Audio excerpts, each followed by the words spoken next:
hello Jairam गomke sir ये गomke आंजमोग कना आंजमोग कना आंजमोग कना हाँ हाँ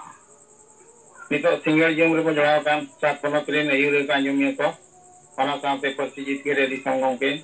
जी बोगा मानतान कलकान मुर्मू गomke साथे माराम सुमित्रा मुर्मू जहां गे बसले कान जतो कोगे सिंगल जूम रे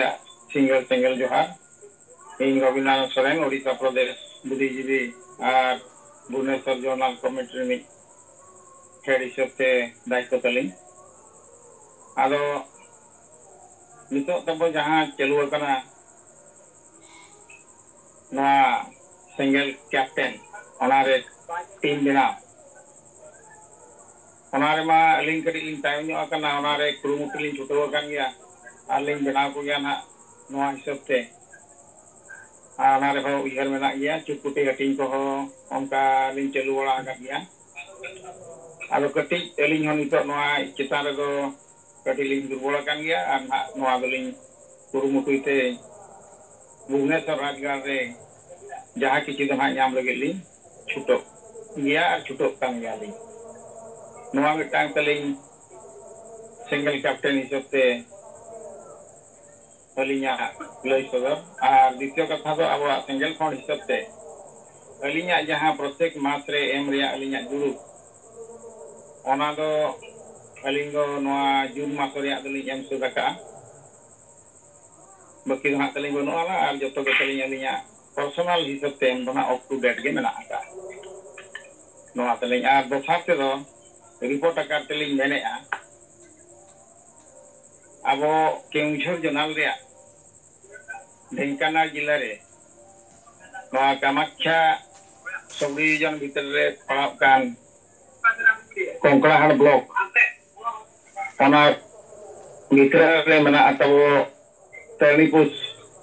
गराम मेनते ओंडे दो आबोई सिंगल मझी लेकाते हो मेना आकाकिना लेम्बो हेम्ब्रम गomke तिकिन आदो उनकिन ओड़ा रेगे तेहें मिटांग बपला कमी होरा ताहे कना इस्तुत सिंदूर दान मेनते जहां बो मेता बो गुले दे ताहे जो नपाय तेगे आदो तेहें अकिना होपन तिकिना मारे डहार बगी कते नावा डार हिसाब ते आबो गomke तिकिना नीति अनुसरण कते अकिना उयहर ते जहां तेहें किन दोवा का ये मारे डहार बो बगिया नवा डहार ते कमी होरा बो लहाया उनका इदी कते तेहें लेम्भो गomke तिकिनी होकोना इतुत सिंदूर हुईना बांग बपला आबो नवा डहार हिसाब ते नवा बेरेल दा आकारते अड़ी नपायते नवा तरणीपुस अतुरे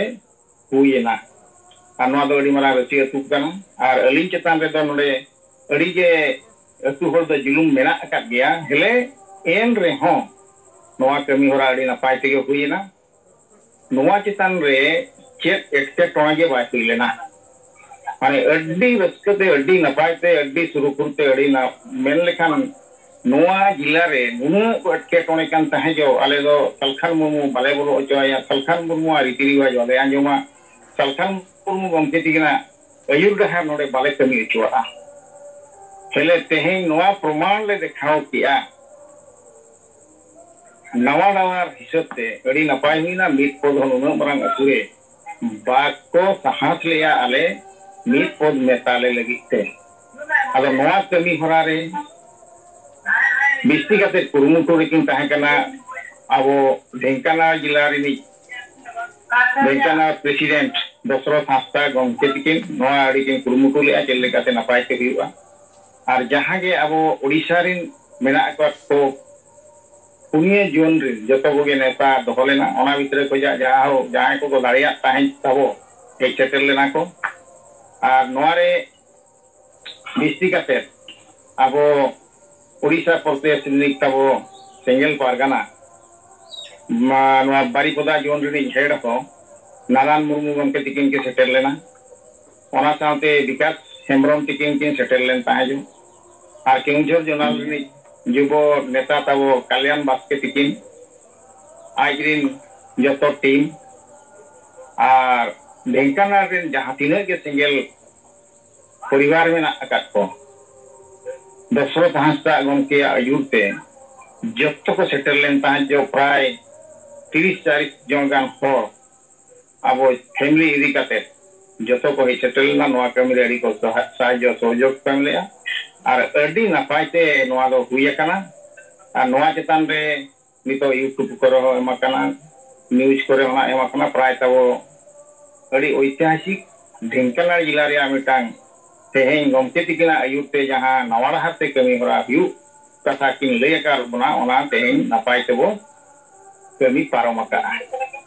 आदो नोआ गे तेहें मिटांग ढेंकानाल जिला रे अड़ी मारांग आले उइहर ते दोले कमिया का मेनतेले उइहर गानेया ये बेरेल दा ते कमी बो पारमका मेनते आते प्रथम कमी हुई कना ढेंकानाल रे नापाय ते नोआ दो ना प्राय ढेंकानाल जिला रे दो नुंग मारांग अतुरे नोआ रे गे अड़ी एटकेटोने को सृष्टिया नोआ अतुरे तें प्रथम कते हुई कना माने एटा करे ना हुई दो मुश्किल दो हां बांगा मेनतेले उइहरे या नोना गे हां तलिंग एलिया रिपोर्ट करते गमके तिगिना दिस ते ताहे तें जहां उइहर दोहा कना ओना उइहर जहां ढेंकानाल जिला रे कम रे हो गेले नोआ ते मिले अड़ी नापाय तेले पारमका आदो नौका रिपोर्ट तलिंग अलिंग पाटा से खुजा नवा डहाते कमी हिसाबते आदो नोआ गे रिपोर्ट ताहे कना आदो निया को गे मेन बड़ा काते मा तबे खान अलिंगा नोआ रिपोर्ट मुचेत काते गमके तिकिन सामते जहां गे बजड़ाव कान सिंगल जुमरे जतो को गे अलिंगा सिंगल जहा चल काते नोडे गेलिन दुगी के मा तबे जतो गे जुपा आदो रिपोर्ट तलिंग चेलका अंजुम लेना से बांगा